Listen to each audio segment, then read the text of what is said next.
आज हम लोग जो जानेंगे, यहाँ से देखिए, आज जो हम लोग जानेंगे वो जानेंगे पॉइंट नंबर 6 से सारिकों के ज्यामिति में अनुप्रयोग, application of determinants in geometry. मतलब कि कुछ ज्यामिति पर आधारित क्वेश्चन को हम लोग किससे लगाएंगे, सारिक बीज से। ज्यामिति पर आधारित कुछ क्वेश्चन को हम लोग किससे लगाएंगे, सारिक बीज से लगाएंगे। जिसमें पहला नंबर हमारा आता है त्रिभुज का क्षेत्रफल, एरिया ऑफ ए ट्रिंगल। मतलब किसी त्रिभुज के तीनों शीर्ष ज्ञात रहेंगे, किसी त्रिभुज के तीनों शीर्ष ज्ञात रहेंगे तो हम उस त्रिभुज का क्षेत्रफल ज्ञात करेंगे। हम उस त्रिभुज का क्षेत्रफल ज्ञात करेंगे, वो भी किस बीज से, सारिक बीज से। किस बीज से, सारिक बीज से, डिटरमिनेंट बीज से हम लोग उसको क्या करेंगे, फॉलो करेंगे। जैसे यहाँ पर देखिए, यदि किसी त्रिभुज का क्षेत्रफल हमें ज्ञात करना है, किसी त्रिभुज का क्षेत्रफल ज्ञात करना है तो उसके लिए हम लोगों को क्या करना है, यदि हमें किसी त्रिभुज का क्षेत्रफल ज्ञात करना है, एरिया ऑफ ट्रायंगल, तो यहां पर देखिए क्या दिया रहेगा। यदि किसी त्रिभुज के शीर्ष, किसी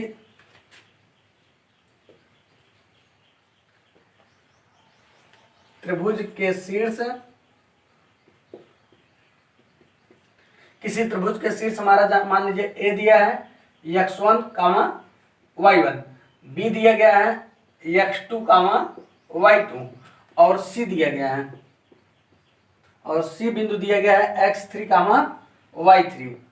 तो त्रिभुज का क्षेत्रफल, तो त्रिभुज का क्षेत्रफल, अभी इससे पहले क्लास में हम लोग 9th में, 10th, 11th तीनों क्लासों में हम लोगों ने तीन बिंदु, यदि किसी त्रिभुज के तीनों शीर्ष ज्ञात हो तो त्रिभुज का क्षेत्रफल बराबर हमारा यहाँ पर निकाला गया था कि त्रिभुज का क्षेत्रफल बराबर 1/2 कोष्टक में, यहाँ पर x1 कोष्टक में y2 माइनस y3 प्लस यहाँ पर x2, यहाँ पर हो जाएंगे y3 माइनस y1 और प्लस x3 और कोष्टक में हमारा हो जाएंगे y1 माइनस y2। ये हमारा त्रिभुज का क्षेत्रफल था। लेकिन हम लोग यहाँ पर जानेंगे सारिक बीज से, सारिक विधि से।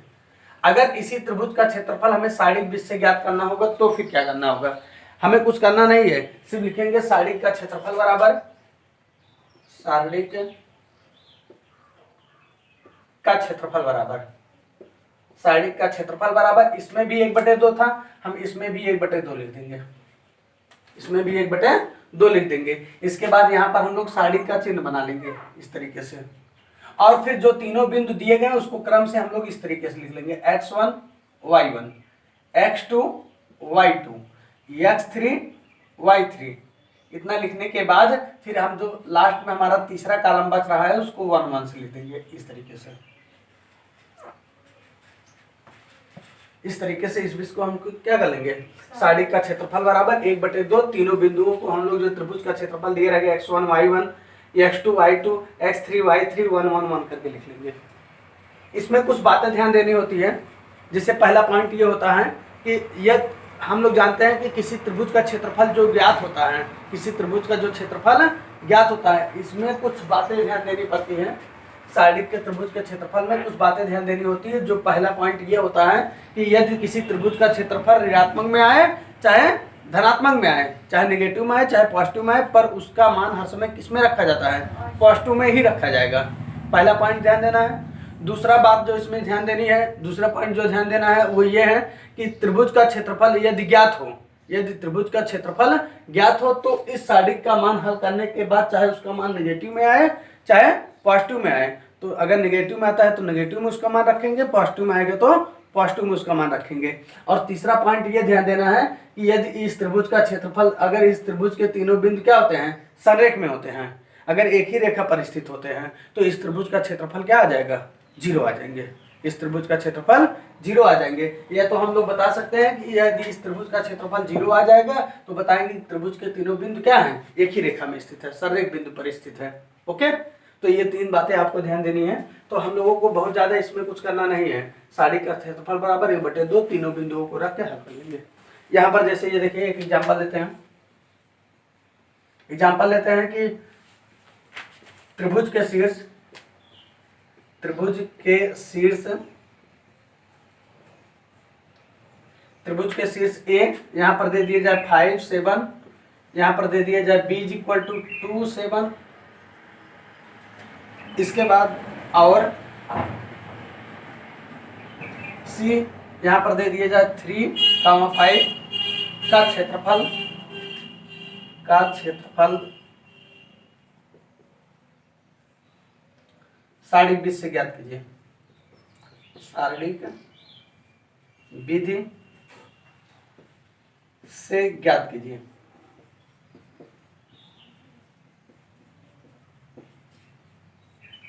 शारीरिक विधि से ज्ञात कीजिए। अब यही इसी तरीके का क्वेश्चन आएगा, 2 नंबर का क्वेश्चन एग्जाम में रहेगा, तो इस तरीके के आएंगे। तो हम इसको कैसे हल करेंगे, यहाँ पर देखिए सॉल्व के लिए हम लोग पहले एक बार तीनों बिंदु को लिख लेंगे। यहाँ पर हो जाएंगे 5 और कितना 7। यहाँ पर बताइए x1 बराबर कितना है, x1 बराबर 5 और y1 बराबर 7। यहाँ पर b इक्वल टू हमारा दिया है 2 7। यहाँ पर हो जाएंगे x2 बराबर कितना 2 और y2 बराबर हो जाएंगे 7 और c यहाँ पर हो जाएंगे 3,5। इसका हमारा मान हो जाएंगे x3 इक्वल टू हमारा हो जाएंगे 3, y3 इक्वल टू हो जाएंगे 5। ये तीनों मान को लिख के हम लोग लिख लेंगे शारीरिक विधि से त्रिभुज का क्षेत्रफल। शारीरिक विधि से त्रिभुज का क्षेत्रफल,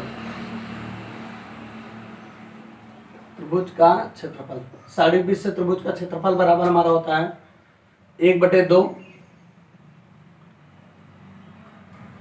x1 y1 x2 y2 x3 y3 और यहाँ पर हो जाएंगे 1 1 1। अब इसके बाद देखिए 1/2 हो जाएंगे।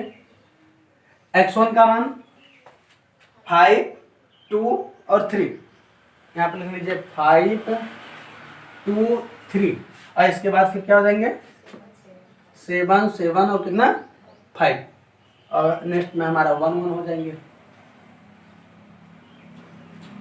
अब इसको सॉल्व करने के लिए चाहे सीधा हल कर लीजिए या तो साड़ी के प्रगुण लगाकर आप हल कर लीजिए।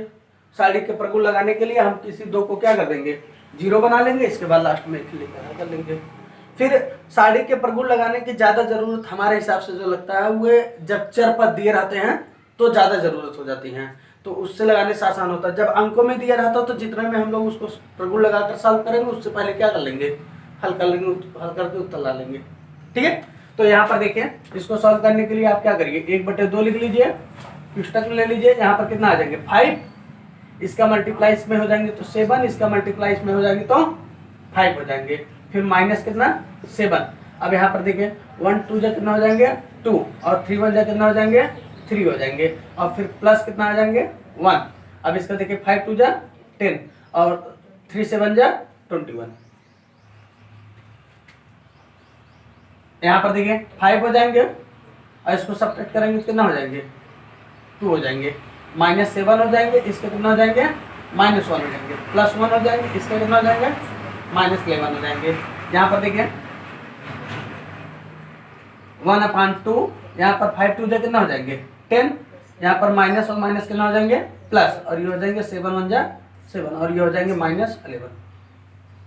अब इसके बाद देखिए 1/2 हो जाएंगे, 10 में से 11 जाएंगे कितना हो जाएंगे -1, -1 में 7 ऐड करेंगे कितना हो जाएंगे 6 और इसको काट दीजिए, यहाँ पर 3 आ जाएंगे, 3 वर्ग इकाई।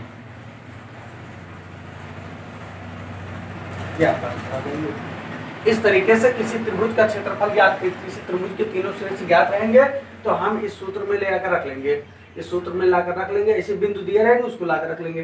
कभी कभी क्या दिया रहेगा साड़ी का क्षेत्रफल दिया रहेगा, साड़ी के त्रिभुज का क्षेत्रफल दिया रहेगा। यहाँ देखिए साड़ी का क्षेत्रफल और तो इस तरीके का अगर क्षेत्रफल दिया रहेगा तो हम यहाँ पर रखेंगे, उसमें से कोई मान ज्ञात करने की बात करेगा कि इस बिंदु का मान ज्ञात करिए।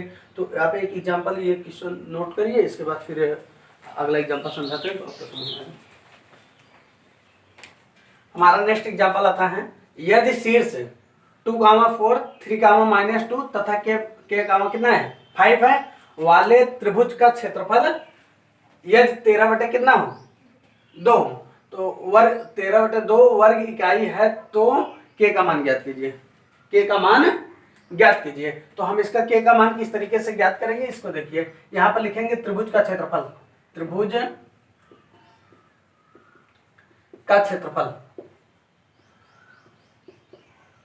त्रिभुज का क्षेत्रफल बराबर हमारा जो फार्मूला होता है 1/2 हो जाएंगे। यहाँ साइड में x1 y1 x2 y2 x3 y3 और इसका हो जाएंगे 1 1 1। अब यहाँ पर मान रख दीजिए। देखिए त्रिभुज का क्षेत्रफल कितना दिया गया है 13/12 2 और इसके बाद 1/2 हो जाएंगे। यहाँ पर देखिए x1 का मान दिया गया है 2, x2 का मान दिया गया है 3 और x3 का मान दिया गया है k और यहाँ पर y1 का मान दिया गया है 4, y2 का मान दिया गया है -2, इसका मान दिया गया 5 और यहाँ पर हो जाएंगे 1 1 1। ये हमारे मान हो गए। यहाँ पर देखिए 13/2 हो जाएंगे इज इक्वल टू 1/2 हो जाएंगे। इसको तोड़ दीजिए। यहाँ पर देखिए 2 लेंगे, जब 2 लेंगे तो 2 1 जा 2 हो जाएंगे, -5 1 जा 5, ओके ना। यहाँ पर हो जाएंगे -4, -4 के साथ 3 1 जा 3, माइनस यहाँ पर हो जाएंगे k और प्लस हो जाएंगे 1। अब इसको सॉल्व कर लीजिए। यहाँ पर देखिए 5 3 जा 15 और माइनस कितना हो जाएंगे 2k और माइनस माइनस हो जाएंगे प्लस। यहाँ पर देखिए चाहे तो दोनों तरफ से 2 हटा दीजिए, इस तरफ से 2 इस तरफ से 2, हमारा बन जाएंगे 13 इज इक्वल टू। यहाँ पर देखिए -2 और -5 -7 और 2 का मल्टीप्लाई कर देंगे तो माइनस कितना हो जाएंगे 14। यहाँ से हो जाएंगे -12 और माइनस माइनस हो जाएंगे +4k प्लस यहाँ पर हो जाएंगे 15 और प्लस कितना 2k। अब इसको सॉल्व कर लीजिए। यहाँ पर देखिए इन जब 14 को और 12 को इस तरफ लाएंगे तो पॉजिटिव हो जाएंगे, तो ये हमारे हो जाएंगे 12 और 14 दोनों मिलकर कितना हो जाएंगे 26 और 26 इधर लाएंगे 26 + 13 और इसको भी ला लीजिए 15 को -15 इज इक्वल टू 4k और 2k कितना हो जाएंगे 6k हो जाएंगे। अब यहाँ देखिए 26 और 13 मिलकर हो जाएंगे 39 और 39 में 14 को जब 15 को क्या करेंगे सब्ट्रैक्ट करेंगे तो यहाँ से हो जाएंगे 24 इज इक्वल टू कितना आ जाएंगे 6k। इसको काट दीजिए। यहाँ पर k इज इक्वल टू कितना आ जाएंगे 4। यहाँ पर k का मान ज्ञात करने की बात किया तो k का मान कितना आ गया 4 आ गया। पॉइंट नंबर 1 हमारा हो गया त्रिभुज का क्षेत्रफल, एरिया ऑफ ए ट्रायंगल। अब हम लोग जानेंगे 3 बिंदुओं से संरेख होने का प्रतिबंध, 3 बिंदुओं के संरेख होने का प्रतिबंध और तीसरा वाला पॉइंट जानेंगे 2 बिंदुओं से होकर जाने वाले रेखा का समीकरण। आइए इसको भी हम लोग अच्छे से जानते हैं। यहाँ पर देखिए 3 बिंदुओं से होकर जाने 3 बिंदुओं के संरेख होने का प्रतिबंध हम लोग यहाँ पर मानेंगे। माना 3 बिंदु, 3 बिंदुओं A x1, y1, B x2, y2 और C x3, y3 हो तो संरेख होने पर हम लोग जानते हैं संरेख का मतलब होता है कि तीनों बिंदु एक ही रेखा पर स्थित होना। तीनों बिंदुओं का एक ही रेखा पर स्थित होना हमारा संरेख होने का प्रतिबंध को प्रदर्शित करता है। यदि तीनों बिंदु एक ही रेखा पर स्थित होगा तो त्रिभुज बन ही नहीं पाएगा, तो त्रिभुज का क्षेत्रफल हम लोगों को त्रिभुज का क्षेत्रफल हमारा कितना हो जाएगा 0 हो जाएगा। तो यहाँ पर देखिए संरेख होने पर हम लोग पहले लिख लेते हैं त्रिभुज का क्षेत्रफल। त्रिभुज ABC का क्षेत्रफल, त्रिभुज ABC का क्षेत्रफल अभी हम लोगों ने सूत्र पीछे पढ़ा है। यहाँ पर क्या था, यहाँ पर था हमारा x1 y1 1, x2 y2 1 और यहाँ पर x3 y3 1। ये हमारा त्रिभुज का क्षेत्रफल था। तो त्रिभुज का क्षेत्रफल हमारा संरेख होने पर क्या हो जाएंगे 0 हो जाएंगे और ये हमारा हो जाएंगे 1/2 और यहाँ पर हो जाएंगे x1 y1 और 1 और यहाँ से x2 y2 1, यहाँ पर x3 y3 और कितना 1 हो जाएंगे।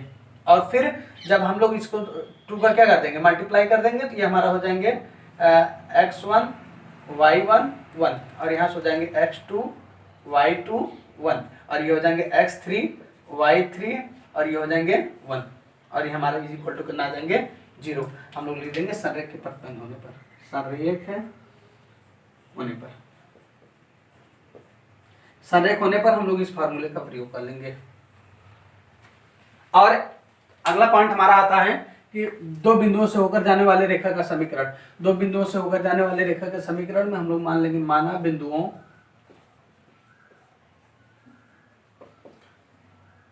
बिंदुओं ए बराबर आप मान लीजिए कितना x1 कामा y1 और b बराबर मान लीजिए x2 कामा y2 हो तो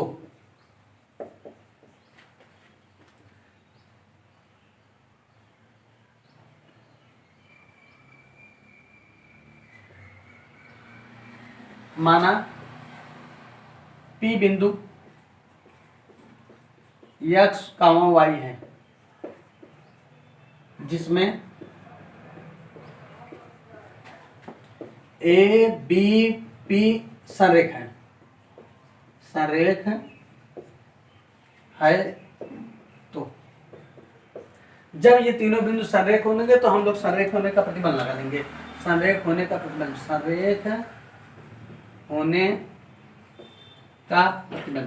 संरेख होने के प्रतिबंध में देखिए, संरेख होने के प्रतिबंध में हम लोग ये फार्मूले का यूज कर लेंगे। संरेख होने के प्रतिबंध में इस फार्मूले का यूज कर लेंगे और इस फार्मूले में सिर्फ हम लोगों को इन्हीं बातों को ध्यान देना है कि जो पी बिंदु माने उसको पहले लिख लेंगे x और y, फिर इसके बाद ए का बिंदु लिख लेंगे x y1 और यहाँ पर हो जाएंगे कितना x2 और ये हो जाएंगे y2 और सभी के साथ 1 लगा लेंगे और फिर ये हमारा हो जाएंगे = 0 संरेख होने के प्रतिबंध में। बस इतना ध्यान देना है कि पहले हम लोग जो बिंदु P मानेंगे उसको लिख लेंगे x y और फिर x1 y1 x2 y2 और ये हमारा हो जाएंगे संरेख होने के प्रतिबंध में। दो बिंदुओं से होकर जाने वाले रेखा का समीकरण ज्ञात करना होगा। तो यहाँ से देखिए दो बिंदुओं से जाने वाले रेखा का समीकरण हम लोग क्या करेंगे, दोनों बिंदु ज्ञात रहेंगे उसको यहाँ पर x1 y1 और x2 y2 के स्थान पर रख के इसको सॉल्व कर लेंगे तो उससे हमें दो बिंदुओं से होकर जाने वाले रेखा का समीकरण ज्ञात हो जाएगा। अब यहाँ पर देखिए इस दोनों को आप अच्छे से क्या करिए, कॉपी करिए, फिर हम दोनों पर एक एक एग्जाम्पल समझाते हैं। ओके, देखिए नियम नंबर 2 का एग्जाम्पल यहाँ पर दिया गया, यदि a, 0, 0, b तथा x, y संरेख हो तो सिद्ध कीजिए bx + ay = ab। इसको देखिए करना क्या है, हम लोग यहाँ पर संरेख होने का सॉल्व में संरेख होने का प्रतिबंध लगा लेंगे। संरेख होने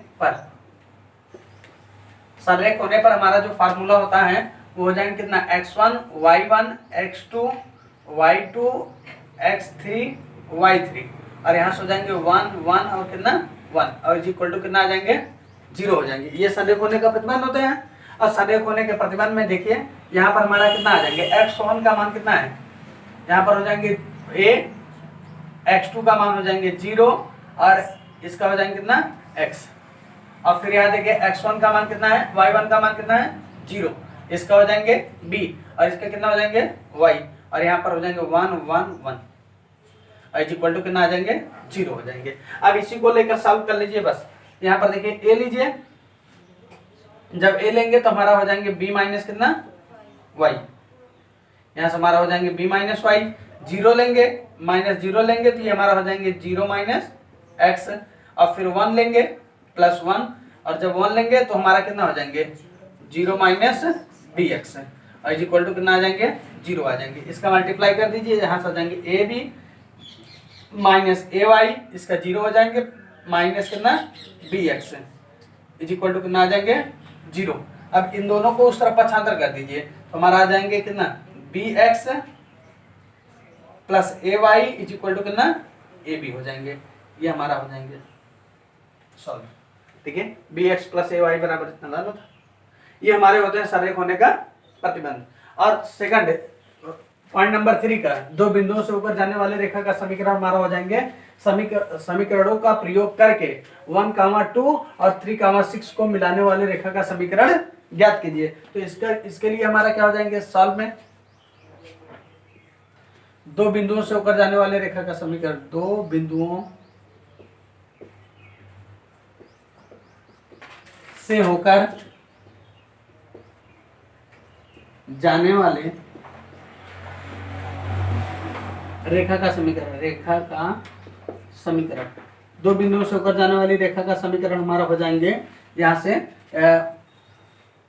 साइडिक में एक्स वाई और कितना हो जाएंगे x1 y1 x2 y2 और यहाँ से 1 1 और 1 और इज इक्वल टू कितना आ जाएंगे 0, इज इक्वल टू हमारा कितना हो जाएंगे 0 हो जाएंगे। अब देखिए इसके जरिए हम लोग इसको सॉल्व करने का प्रयास करते हैं। यहाँ पर मान रख दीजिए, हमें एक्स वाई का मान ज्ञात ही करना है, एक्स वाई और 1 हो जाएंगे। x1 का मान कितना हो जाएंगे 1, x2 का मान कितना हो जाएंगे 3 और यहाँ पर हो जाएंगे 2 और ये हो जाएंगे 6 और यहाँ पर हो जाएंगे 1 1 और ये हो जाएंगे इक्वल टू 0। ओके है ना। अब यहाँ से देखिए फिर क्या हो जाएंगे, हम लोग x को लेंगे, जब x को लेंगे तो ये हो जाएंगे 2 माइनस कितना 6 माइनस कितना आ जाएंगे y हो जाएंगे, यहाँ से कितना हो जाएंगे 1 माइनस कितना 3 और इसका हो जाएंगे कितना माइनस प्लस 1 और यहाँ से हो जाएंगे 6 1 6 माइनस 6 इक्वल टू कितना 0। अब इसका मल्टीप्लाई कर दीजिए तो यहाँ से हो जाएंगे कितना माइनस 4x। ओके ना। और यहाँ से माइनस 2 प्लस 2 हो जाएंगे 2y, इसका कितना हो जाएंगे 0 हो जाएंगे। अब यहाँ से चाहे आप माइनस 2 को कॉमन करके भाग दे दीजिए तो यहाँ से हो जाएंगे 2x माइनस कितना y इज इक्वल टू 0। ये हो जाएंगे दो बिंदुओं से होकर जाने वाले रेखा का समीकरण। किस तरीके से साड़ी से कंप्लीट है। कॉपी